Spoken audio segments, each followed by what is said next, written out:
Why the Red Sox getting swept by the Angels feels like a really huge damper in the Red Sox playoff chances.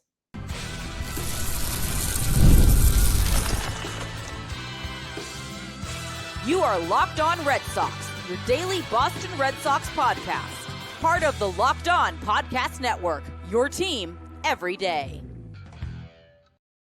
Hello and welcome to Locked On Red Sox, your daily Boston Red Sox podcast, part of the Locked On Podcast Network, your team every day. I'm your host, Gabby Maljanian, former ESPN social media associate and current host of the Boston Balling podcast as well. And I'm here to bring you the latest in all things Boston Red Sox, Monday through Friday, straight to your favorite podcast feed, and it's all free. So make sure you continue to tune in because Locked On is here for you every day. Well, you caught me on a day when I want to absolutely scream at this Red Sox team. Getting swept by the Angels? Are we serious? Going 1-5 against the Angels this season. And now, on top of that, dropping 5 straight games on a West Coast trip that the Red Sox went into with so much momentum. They won the first series of the road trip against the Mariners. And ever since then, things have just gone completely downhill for this team.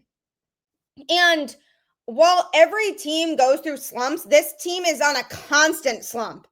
The only positives that they've had out of these last few games here on this West Coast trip are that they've had a lot of productivity from a guy like Marcelo Meyer, proving even further that the future is still really bright for the Boston Red Sox. But it's the same issues over and over again with this team. They got swept. They lost the first game against the Angels 9-5. Second game 3-2 in extra innings. In the third game, they lost 5-2. And I'm going to be obviously talking a little bit more about that on today's show, as well as the unfortunate Kutter Crawford news that we received yesterday. And who goes first? Is it a coach? Is it a player? Going to be discussing that next. But the Red Sox getting swept by the Angels really feels like the depleted scenario for the Red Sox playoff chances. This really feels like the series that put the Red Sox in a position where nobody can feel confident that they can get a playoff spot. Why? Because they have put themselves in a position to where it's hard for anybody to feel confident in them. They have put themselves in a spot where it's really hard to trust in this team at all, because you think that they're starting to figure things out and then they aren't figuring things out. And it's the same issues that come up that aren't getting fixed. And Alex Cora sits here after every loss and just says, we need to be better. I would not consider us buyers at the trade deadline as of right now. We need to go out there and win series so that we can convince the front office that we are worth investing in. But how are you going to convince the front office to add to this team when you are unable to take at least one game from the Angels? I just don't understand the logic there. And I wouldn't blame Craig Breslow and company if the mindset is now, okay, yeah, we have to sell because this team isn't going anywhere.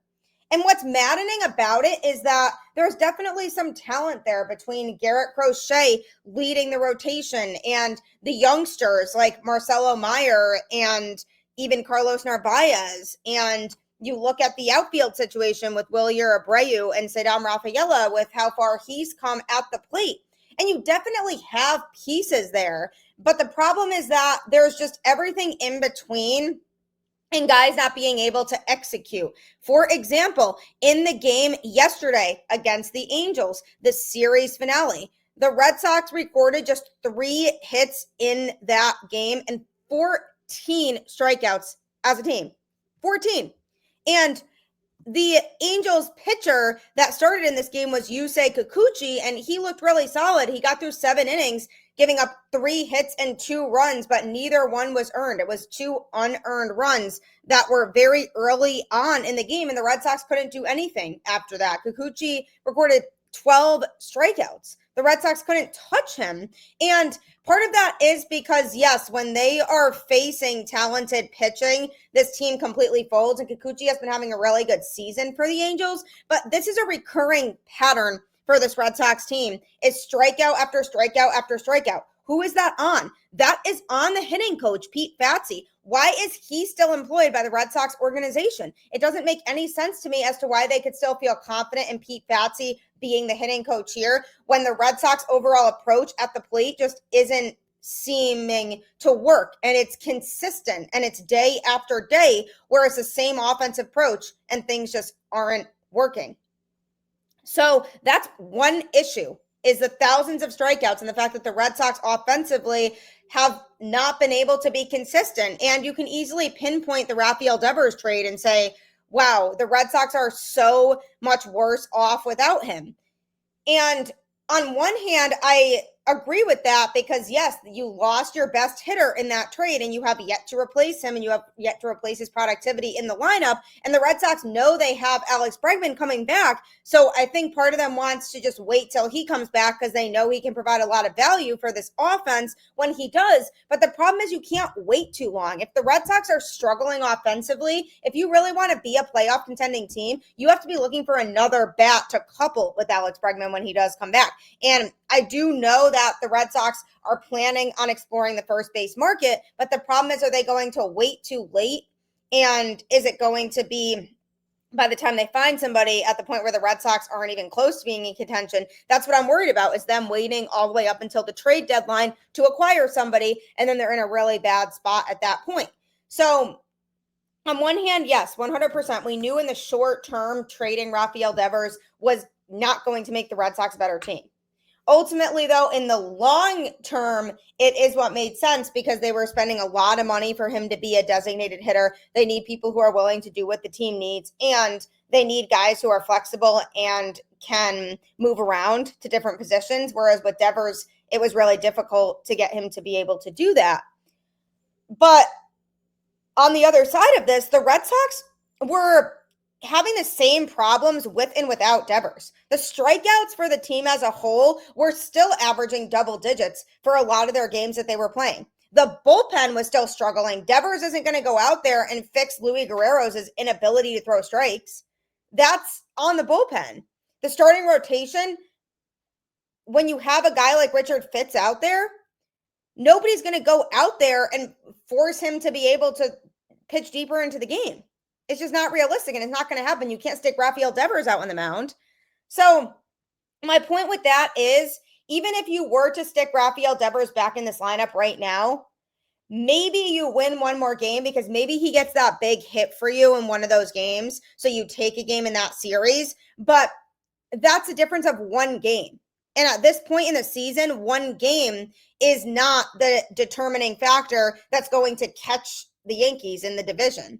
And that was the whole point I was talking about with the Devers trade originally, was how much above a replacement is he providing? How many more wins for this Red Sox team is he personally giving them? So you're not winning a lot more games on this road trip with him versus without him because the issues are still the same that have been existent all season long. What does that say? That the Red Sox need to change up their coaching staff, and they desperately need to get another power bat in this lineup to pair with Bregman when he comes back. They've had injuries. There's not a whole lot they can do about that. Justin Slayton being injured really hurts the bullpen. Hunter Dobbins being hurt hurts the rotation. Tanner Houck being hurt and not being able to contribute at the level he needs to be really hurts the rotation. So obviously they have had things happen that have not been in their control, but they haven't done enough to compensate for those issues. And they've kind of recycled through the same people over and over again in hopes that something will change and somebody will improve. So it was a rough series overall. Offense not taking advantage with runners on base. The defense making miscues and miscommunication and blunders on the base paths, and the pitching not doing its job. You can pinpoint a lot of different things as to why this team got swept in this series, but the point is it's the same overarching issues all season long, and it doesn't help that now Kutter Crawford is going to miss the rest of the season. I'm going to be talking about that a little bit more next. My cousin is in the electrical industry, and ever since he started using Supply House, it has really been able to save his job. So Supply House is a website that's packed with helpful resources and the latest product info so that you can get the job done right if you're in HVAC, electrical work, or plumbing. It has anything you need, the most up-to-date supplies to be able to do your job effectively. Join the Trademaster program today at supplyhouse.com/TM and start ordering plumbing, HVAC, and electrical supplies with just a few clicks. Plus, use promo code SH5 for 5% off your first order. That's supplyhouse.com. I'm telling you, if you are in that type of industry, it will be an absolute lifesaver for you. We just watched the Red Sox get swept by the Angels. How embarrassing is that? The Angels have been playing sneakily good baseball this year, and they sit at 40-40 right now. So be on the lookout for them to potentially clinch a playoff spot at some point this season because they have a sneaky good offense. They have some good pieces in their rotation. I do think their pitching is ultimately going to be their downfall, but they're better than people might think, and Mike Trout is healthy. So that all exists, and while that is the case, sure, it's not an excuse for the Red Sox to get swept. Now they have zero momentum coming back home. Hopefully they get a little momentum back, thinking about the fact that they got through the West Coast trip. Now they can put that behind them. But this team is really maddening because truly there's more talent on this team, I feel like, than what is being portrayed and how they are playing baseball. And it doesn't help that they have faced a lot of injuries this season, including one to Kutter Crawford, who, if healthy, would have been a game changer for this rotation because he's somebody who has been part of the Red Sox rotation before. They wouldn't have to bank on guys like Hunter Dobbins and Richard Fitz to be able to carry every fifth day in the rotation, and they could have gone with a sixth-man rotation because of the guys they had lined up in Walker Buehler, Garrett Crochet, Lucas Giolito, Brian Bayo, Tanner Houck, and Kutter Crawford, and you would have had six guys that you could have alternated between. But Kutter Crawford, we already knew was going to miss at least the first couple months of the season recovering from injury. So the Red Sox were planning for that, but they were also planning for him to come back. And now it has been announced that he has to get likely season-ending surgery after an undisclosed off-field accident. So what happened was something that the Red Sox won't share, and it ended up resulting in a wrist injury. Alex Cora announced it yesterday afternoon. He said Cutter's going to have wrist surgery. It's one of those that it sucks, right? Because we were talking about how deep we were in spring training and the options we had for the starting rotation. Now it's getting thinner and thinner. He said the surgery is most likely season ending and the injury wasn't baseball related, but he said, I'm not going to go into details, but this was an off the field injury. Cora emphasized that the injury wasn't a result of him doing anything irresponsible. He said it's not disappointing. It's just an accident. It just sucks that it happened this way. I'm not going to get into details, but it wasn't irresponsible. Kutter, 29 years old in his fifth MLB season, each of which he's played with the Red Sox. He led the American League with 33 starts last season and led the Red Sox with 183 and 2/3 innings pitched.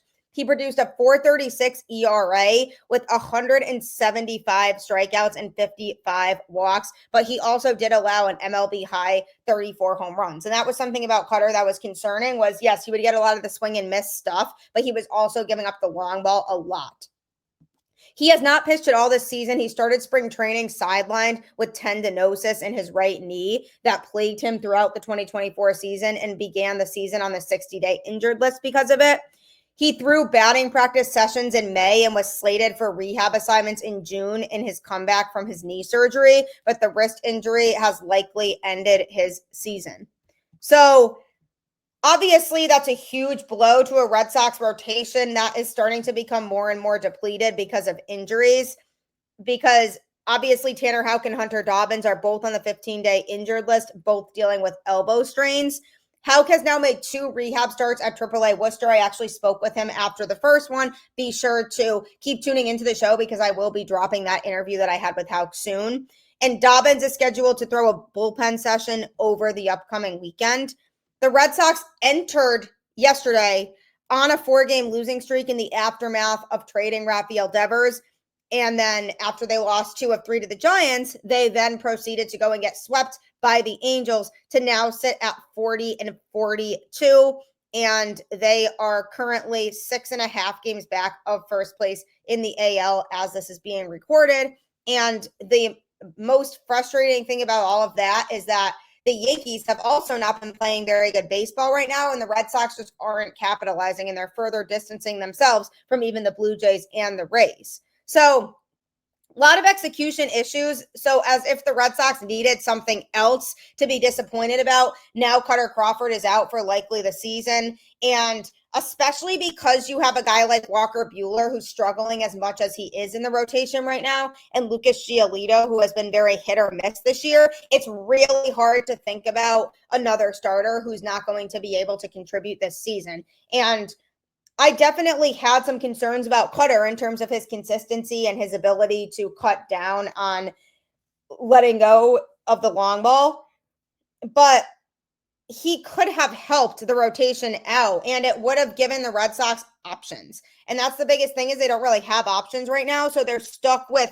keeping a guy like Walker Buehler in the rotation right now because they don't really have a whole lot of other options unless they want to take the chance on somebody in AAA who either doesn't really have the major league experience or has had the major league experience and then got sent down to AAA for a reason, like, for example, Cooper Criswell. So the Red Sox could do something like that where they could take a chance on a guy like that. But the problem with doing that is there's a lot of uncertainty there. And while this Red Sox rotation as a whole certainly has uncertainty, it really helps that somebody who at least has experience in the Red Sox rotation and we know what we're getting from him could be back to contribute. And the fact that he's not really hurts and really puts a damper on this rotation. And after the Red Sox got swept by the Angels, and it feels like that's just a huge wake-up call that maybe this team just isn't going to be a contender this year. Now to find out about this Kutter Crawford news, also, it really just puts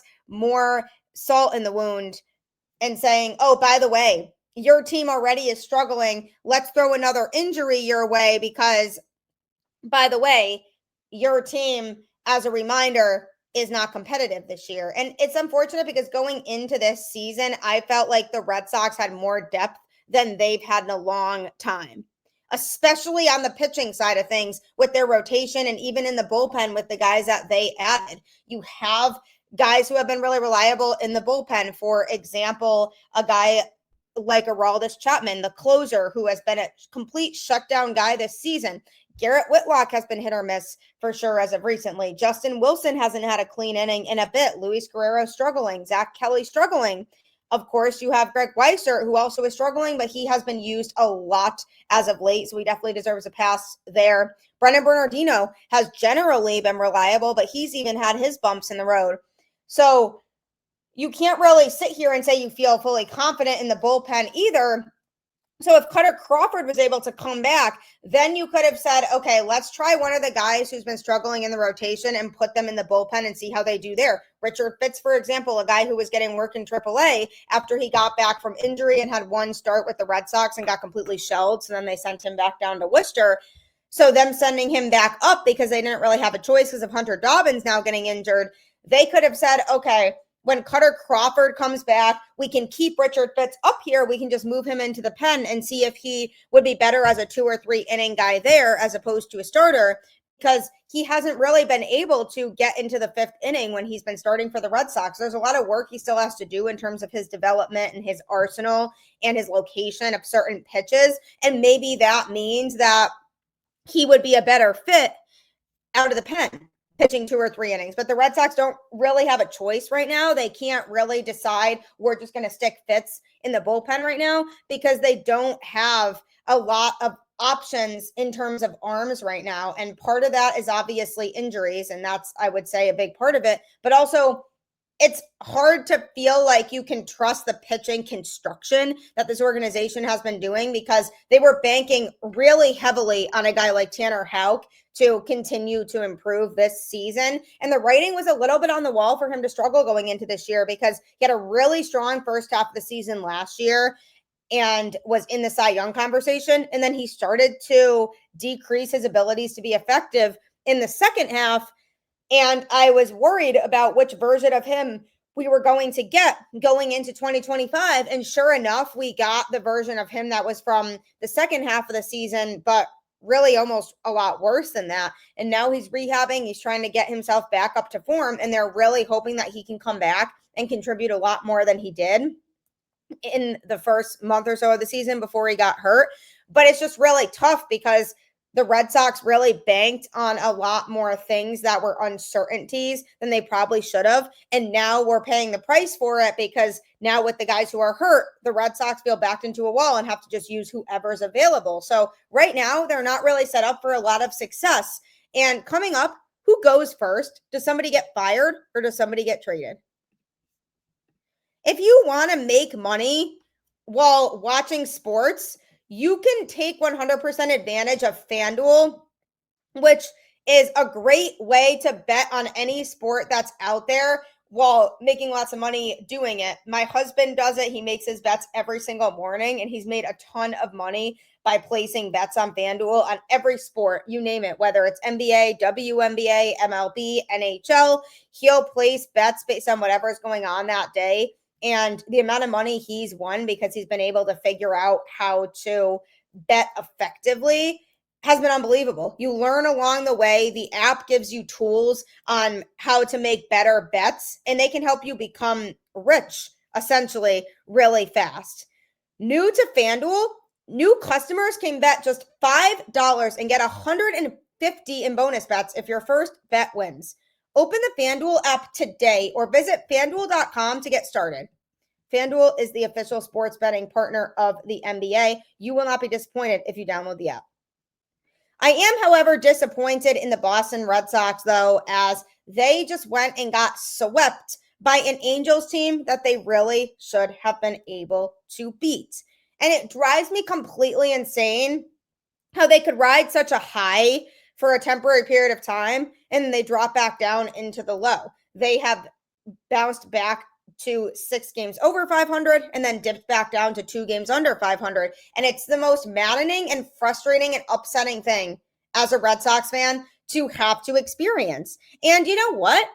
I get that there's been injuries, and I get that there have been guys who just haven't been performing up to expectations. But you know what? You need to make changes to make that work. And I don't think it's always a good idea for the Red Sox to wait until right up to the trade deadline to decide all of the moves that they are going to make to improve this team.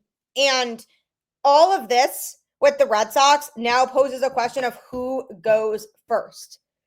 To me, the first domino to fall is the Red Sox decide they are going to trade Aroldis Chapman because they don't feel like they need him, because they don't feel like they are confident enough in their ability to make a playoff run. I don't think that would be the right move. The right move would be to get rid of one of the coaches first, like Pete Fatsi or Andrew Bailey, because obviously their strategies and the way that they go about things are not working effectively for this Red Sox team right now. And something needs to change there in terms of the overall approach at the plate by the hitters and the overall approach on the mound by the pitchers. And that is on Pete Fatsi and Andrew Bailey, respectively. Those are the guys who have the game plan for the guys in those positions. Those are the guys who every day decide what are we focusing on as an overall unit to make this part of the roster better. And I have not seen a lot of improvement in the general offensive approach, nor have I seen a lot of improvement in the pitchers separately or together as a whole unit. And that's really concerning because if you want to be a playoff team, you need to be able to adapt and you need to be able to have strategies that work. And in this situation, I don't see a lot of this working for the Red Sox. I don't see a lot of what they are trying to do being very effective. So to me, one of the coaches should be the first to go. I don't see the Red Sox doing that. They seem very trusting in this coaching staff right now. I'm not even saying Alex Cora. I'm saying the guys around him who come up with those day-to-day operations. The Red Sox, in their minds, see the players as what needs to be adjusted. And if they decide very soon in the next couple of weeks here that they are not going to contend, Aroldis Chapman likely is the first domino to fall. He has been a very effective closer for the Red Sox this season. He's a guy who the Red Sox could sell off for a very good price in return because of the fact that he has been so effective closing games. He's a good rental pitcher. He's on the older side now since he's 36 years old. So who knows how much longer he's even really going to be pitching. So if a team does trade for him, it's likely because they see him as a good rental that can help them down the stretch. If they're a team that maybe is a little bit wishy-washy in the closing spot, then they could use a guy like Aroldis who can help enhance their roster. And with the Red Sox, why would you hang on to a guy like that if you don't seriously feel like you could make a run at the World Series? If the Red Sox hang on to Aroldis Chapman after the trade deadline passes, then that tells me that they obviously see something in this team and they feel like this team can make a serious run. And the front office is going to try to wait as long as they can before they make a rash decision here. But at the end of the day, Aroldis Chapman, if the Red Sox decide they are going to be sellers, is 100% going to be a name that's going to be shopped. If he wasn't pitching as well, it would be a little bit of a different story. They still would probably try to shop him, but the return probably wouldn't be as great. But Aroldis Chapman's value is at an all-time high right now because of how good he's been in that closing role. So because of all of that, now the Red Sox are looking at a guy who they could use as a key trade piece at the deadline to help them get pieces for their future, help them get some solid, controllable young pitching, or help them get a bat that's going to contribute not only for just the now, but also the future, since they're so focused on building this really strong roster for the future. So look to Aroldis Chapman to be a name that 100% is on the trading block. Do the Red Sox feel confident in their ability to be buyers? They were as of a week or so ago. But I'd be interested if you ask Craig Breslow now what his thoughts are on that and if his answer would change at all. Because based on the way that this West Coast trip went, it's hard to really justify the Red Sox being buyers. And it's always hard as a front office to basically throw it in the towel and give up on the team when you're at that point in the season. But if you're not going to contend, you don't want to delay your future and hold back on that because you don't want to upset the players that are currently on the team. So it all comes down to whether Craig Breslow and company feel like they are going to contend or not. If they feel like they are, I don't expect Chapman to be the first to go. If they feel like they are going to contend, I still feel like they are going to end up trading an outfielder because of the surplus of outfielders they have right now and the fact that they could definitely flip one of them for some good value to help them win now. So if they decide they are going to try to contend this year, they feel like they have enough talent to where they can make a playoff push and they just need to add a few pieces, then I do see an outfielder being the first to go. I feel like if they were to look into trade scenarios for Jarren Duran or Wilyer Abreu, they could get some good pitching and maybe even a strong bat to play first base and help contribute in Devers' absence now that he is no longer in the lineup. And they could do that and still feel like they're in a good place to contend this season. So again, it really just depends on, are they buyers or are they sellers? I talked about it a little bit on yesterday's show, how the more that they lose these games now, the more it really feels like they are sellers, or at least they should be. And if they continue to lose games over the next week or so and they aren't able to very quickly turn things around, I truly could see this being a scenario in which the Red Sox say, yeah, we have to sell. It's not really in our best interest right now to be buyers. And the Red Sox would just completely drop the ball and it would just be complete malpractice if the Red Sox do feel like they are going to be sellers and they don't actually sell and they kind of are half in, half out like they were a couple years ago at the trade deadline when they were 2 games out of a wild card spot at the time and they didn't really pick a lane. They added, but they also subtracted. They traded 4 pieces that they thought were good enough to help them win that season, but they also traded away key pieces. So it was almost like they weren't really making much of a decision. And I feel like Craig Breslow is a decision maker. If he decides he's going to buy, he'll try to buy. If he decides he's going to sell, he will sell. That's something I will give him credit for, but they have to do whichever one they decide to do the right way. And that's the biggest key here is if they buy, they have to win and hit on the trades that they make. if they want to sell, they have to hit on those trades too and get truly good pieces in return. But the overarching theme here is if they decide they're going to be sellers, Aroldis Chapman 100% to me is the first one to go. If they decide they're going to be buyers, I still think an outfielder gets traded and they move somebody so that they can get pieces to help with their run this season. So we'll have to see what the Red Sox decide, but really frustrating series to end what was a very frustrating road trip. I'm glad that's over and we can turn the page and hopefully go back home and try to turn things around, but I'm not very confident in that. Thank you for tuning into the show. As frustrating as this Red Sox team has been, I really do appreciate you making it your first listen today. Be sure to check out Locked On MLB Game Night next, a show that goes over all the games that took place that day so you don't have to check ESPN constantly for scores to keep yourself updated. So make sure that you go and check out that show wherever you get your podcasts. Keep the faith. I know that's hard and I sound like a broken record, but I'm serious. Keep the faith. Go Red Sox, and I'll catch you on the flip side.